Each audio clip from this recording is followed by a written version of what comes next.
bonjour à tous. Alors, effectivement, nous représentons l'unité pour malades difficiles de Plouguer-Nivelle. Et pour répondre donc à la thématique du jour, nous avons choisi donc, de vous présenter un sujet sur les alternatives et la contention, une réflexion qu'on a menée à Plouguer-Nivelle. Comment, dans une structure telle que la nôtre, où les patients sont hospitalisés sans leur consentement, pouvons-nous gérer l'agitation et la violence des patients, le risque de violence, sans avoir recours à l'isolement et la contention? Comment tendre vers le respect des droits du patient? Déjà, celui de ne pas être doublement enfermé, celui de ne pas encore restreindre, de priver de libertés qui sont supplémentaires, alors qu'il existe peut-être d'autres solutions à gérer la situation.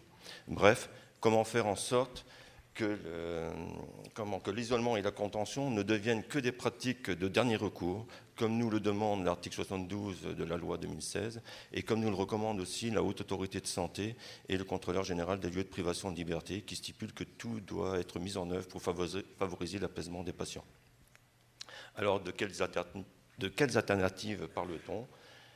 On vous propose donc en plan une présentation rapide quand même de notre structure et des motivations des équipes à travailler sur le sujet. Ensuite, donc, on vous parlera rapidement des indications des champs de soins intensifs et de contention. On dira CSI pour aller plus rapidement. Et évolution de nos pratiques professionnelles. Ensuite, Valérie vous présentera une vignette clinique. On vous parlera également des alternatives, la liste des alternatives que l'on a mis en place dans notre structure, et puis des évolutions que l'on voit dans notre établissement. Donc, pour parler de l'unité pour malades difficiles, l'UMD Plouguer-Nivelle a ouvert ses portes le 2 janvier 2008. On est la 5e UMD sur les 10 existantes. Elle est conçue pour accueillir en priorité des patients qui sont en provenance de la Bretagne, Pays de Loire, Basse-Normandie, mais on accueille aussi des patients de tout le territoire français sous le principe de la solidarité nationale. Notre structure est entourée d'un mur d'enceinte, comme vous pouvez le voir sur l'image du haut, et l'UMD en a une capacité de 40 lits, 2 unités de 20 lits qui sont réservées uniquement à des patients hommes et qui sont accueillis et pris en soins psychiatriques à la demande des représentants de l'État. Et parmi les critères et les motifs de demande d'admission, nous avons principalement donc la dangerosité des patients avec des antécédents de passage à l'acte, des comportements violents envers les tiers, envers le matériel, des menaces de violence, des troubles psychiatriques sévères, résistance au traitement et des maintiens prolongés en CSI. La file active annuelle de notre structure est d'environ 85 patients, avec une moyenne de 50 admissions à l'année, pour plus de 300 demandes. Donc, vous voyez, une admission pour 6 demandes. Environ 15% de nos patients proviennent du milieu carcéral et les principaux diagnostics portent pour 70% sur des formes de schizophrénie. La moyenne d'âge est quand même jeune, puisqu'on est sur une moyenne d'âge d'environ 35 ans et la durée moyenne de séjour est aux alentours de 6 mois.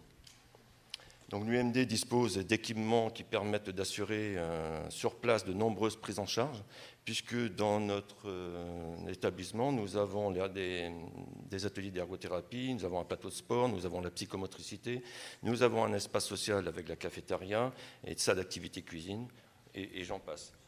85 équivalents temps plein composent notre équipe, une équipe pluriprofessionnelle, qui permettent d'avoir au quotidien donc un effectif requis plus important que dans une unité classique de secteur psychiatrique. Et il est donc possible qu'au vu de notre effectif et de nos équipements, certaines alternatives soient plus compliquées peut-être à mettre en place ailleurs.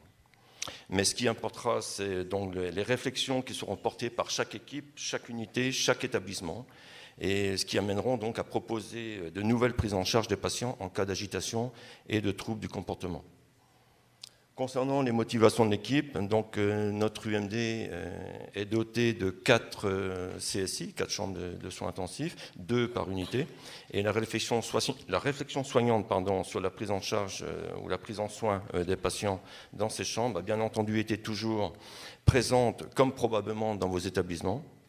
Mais nous avons souhaité approfondir notre réflexion en mettant en place l'an dernier un groupe de travail de 12 soignants, agents, aides-soignants, cadres, avec un objectif clair, celui d'améliorer autant que possible nos pratiques professionnelles avec la volonté de ne pas réduire les espaces de liberté existants dans un milieu aussi contraignant que l'UMD. Donc maintenant, nous allons vous donner la définition de l'isolement. Donc c'est le placement du patient à visée de protection lors d'une phase critique de sa prise en charge thérapeutique dans un espace dont il ne peut sortir librement et qui est séparé des autres patients. L'isolement ne peut se faire que dans un lieu dédié et adapté. Il ne peut s'agir que d'isolement spatial et non relationnel, devant répondre à un impératif thérapeutique et en aucun cas disciplinaire. Ensuite, la définition de la contention, donc c'est un moyen thérapeutique regroupant l'utilisation de tous les moyens environnementaux, physiques, techniques ou chimiques, permettant de limiter les capacités de mobilisation d'un individu pour limiter sa libre circulation, afin de le sécuriser ou protéger son environnement lorsqu'il y a un comportement jugé dangereux ou mal adapté. Donc maintenant, on va vous présenter plusieurs types de contention. Donc tout d'abord, la contention architecturale, donc l'UMD, comme on peut le voir sur la diapo, la chambre de soins intensifs, ou encore les unités fermées. Ensuite, il y a la contention physique, manuelle. C'est le maintien ou l'immobilisation du patient en ayant recours à la force physique. Et la dernière contention, c'est la contention mécanique. Donc ce sont les moyens, méthodes, matériels ou vêtements, empêchant ou limitant les capacités de mobilisation volontaire de tout ou partie du corps dans un but de sécurité pour un patient dont le comportement présente un risque grave pour son intégrité ou celle d'autrui. Donc ensuite, nous avons recensé les situations pour lesquelles nous avons utilisé l'isolement et la contention. Donc tout d'abord, l'isolement lors du protocole d'admission, qui est de 24 heures au sein de notre unité. Lors d'hétéroagressivité envers un patient ou soignant, lors d'auto-agressivité, d'automutilation, lors d'un risque suicidaire majeur, lors d'états somatiques nécessitant une surveillance constante avec le passage des infirmiers, mais ça peut être aussi en lien avec la vidéosurveillance qui est reliée, nous, au poste infirmier où il y a la présence d'un soignant toujours devant cette vidéo, ou à la demande du patient ou à la réduction des stimuli.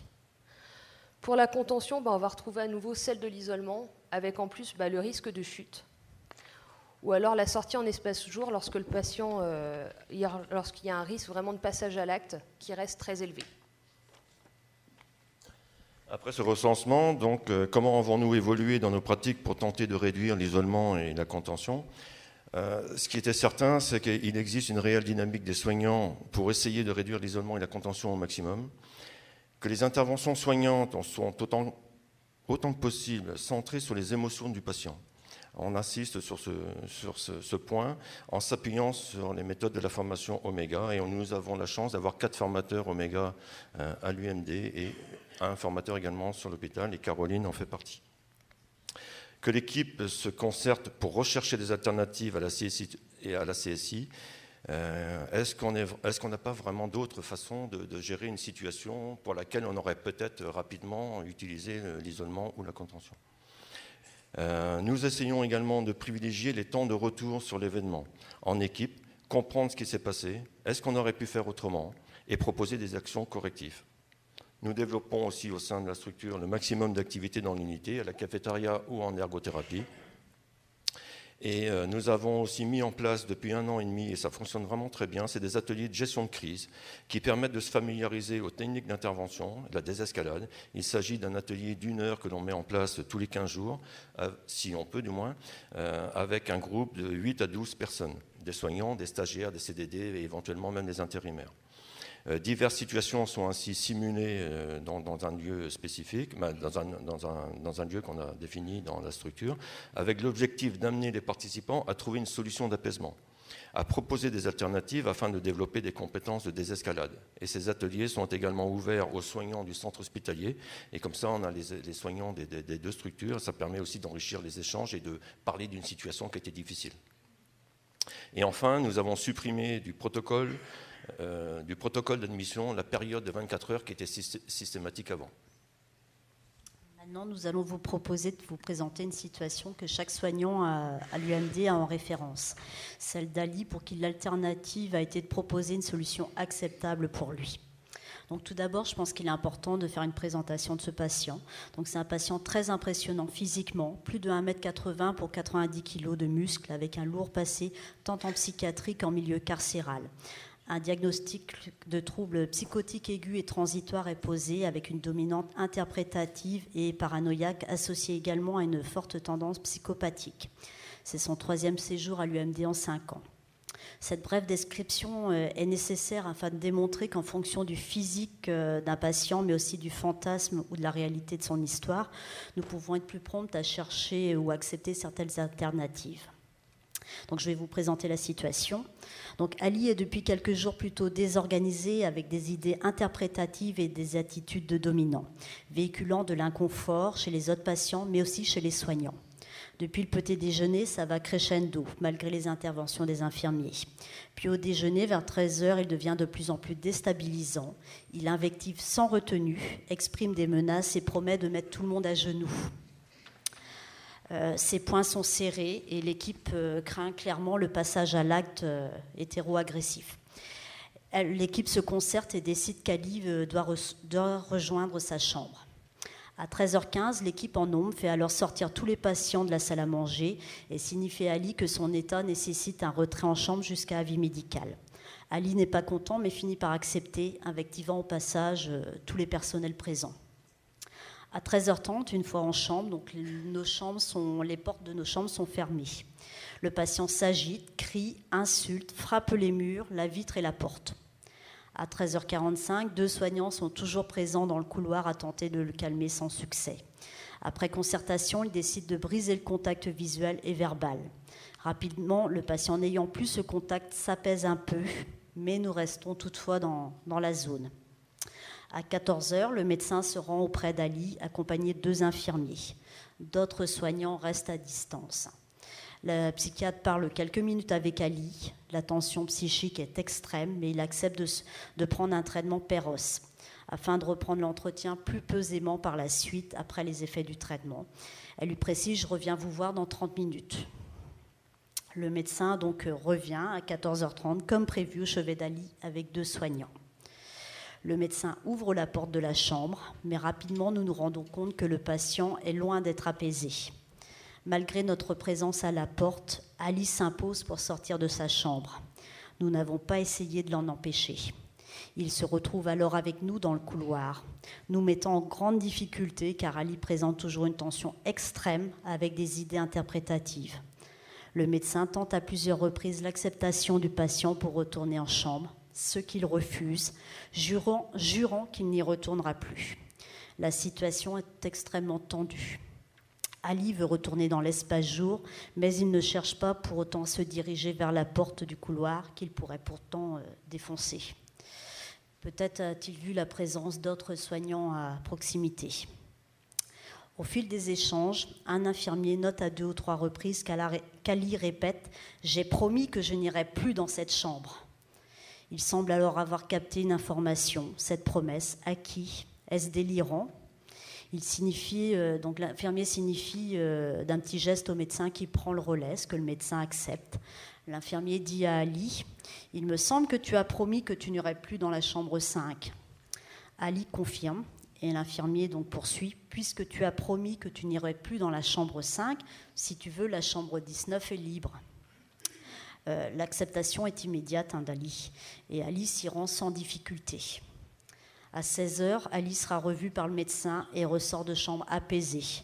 Le traitement a été modifié, ce qu'il accepte. Donc, dès la fin de la situation, l'équipe a fait un retour sur l'événement.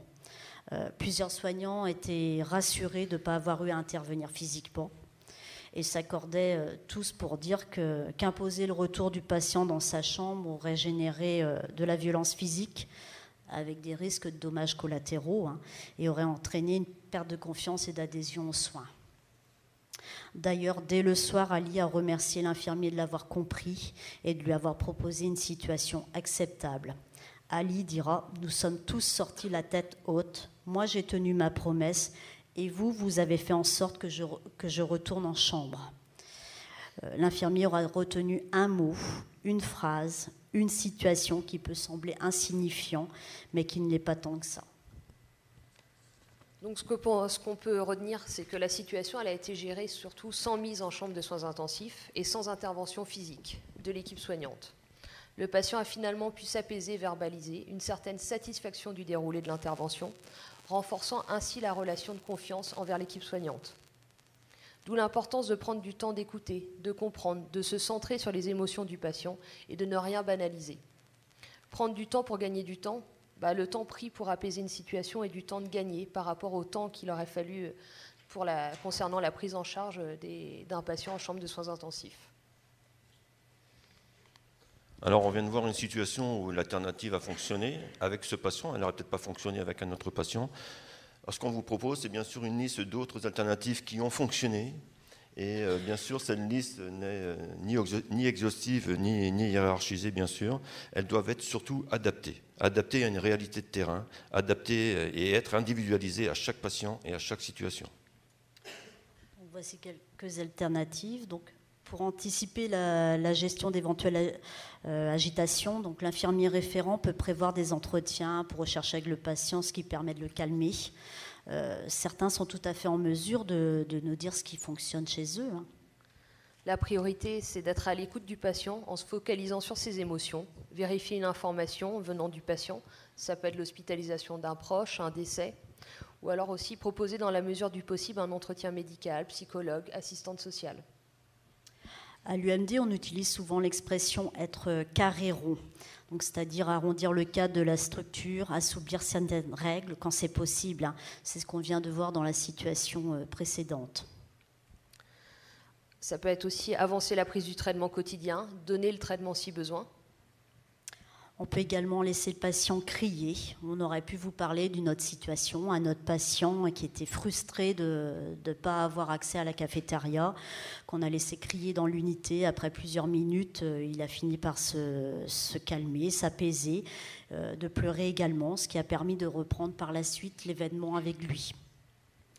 Ça peut être l'utilisation d'un sac de frappe, de séances de sport, courir dans la cour. On peut donner aussi une situation qu'on a vécue avec un patient, donc le pôle ergo sport était fermé, donc le soir, on avait pris le matelas d'un lit et on l'avait mis sur un mur afin qu'il puisse se défouler donner des coups sur ce matelas. Ou alors aussi, on a acheté dernièrement des gants de boxe. On utilise également très fréquemment la musique par le biais d'un MP3 ou d'une radio. On sait tous que la musique adoucit les mœurs. Ça peut être aussi un bain thérapeutique qui fonctionne très bien avec un de nos patients très autistiques. Nous avons également la relaxation avec le psychomotricien, l'accès à la cafétéria. En tout cas, il s'agit d'extraire du groupe pour réduire les stimuli, la recherche d'un espace calme, par exemple la mise en retrait du patient ou éloigner les autres patients. Ça peut être proposer une activité appréciée par le patient. On pourrait donner l'exemple d'un de nos patients qui se calme rapidement lorsqu'on va lui proposer d'aller faire du coloriage. Concernant les alternatives à la contention, donc on retrouve quasiment les mêmes qu'à la chambre de soins intensifs. Il peut s'agir de laisser le patient s'exprimer ou s'agiter en CSI dans les limites de l'acceptable. Amener le patient à se responsabiliser, donc c'est amener le patient à faire le bon choix pour éviter la mise sous contention. Exemple, un patient qui se mutile en se tapant contre les murs. Donc ce que maintenant nous allons vous proposer, c'est des évolutions envisageables sur différents temps. Donc tout d'abord, l'évolution souhaitée à court terme, c'est poursuivre l'évolution sur la conception du soin, continuer à former les soignants à la technique Oméga et aux ateliers gestion de crise et de pacification qui a été mis en place dans la structure en optimisant surtout les temps d'échange et de réflexion, et la mise en place d'une analyse des pratiques professionnelles. Quant aux évolutions envisageables à moyen terme, on a ciblé sur 2 axes. Donc on a mis l'accent déjà sur la formation. Il s'agit de réactualiser et perfectionner la connaissance des infirmiers en psychopathologie, ouvrir la possibilité aux aides-soignants de se former à la clinique en psychiatrie afin d'optimiser leur capacité d'écoute et d'analyse, poursuivre les formations sur la violence et les droits fondamentaux des patients. Et 2e axe, renforcer les activités thérapeutiques et occupationnelles. Et enfin, une évolution à long terme, l'établissement a mis en place un travail institutionnel avec l'espoir de poursuivre encore la réduction de l'isolement et de la contention.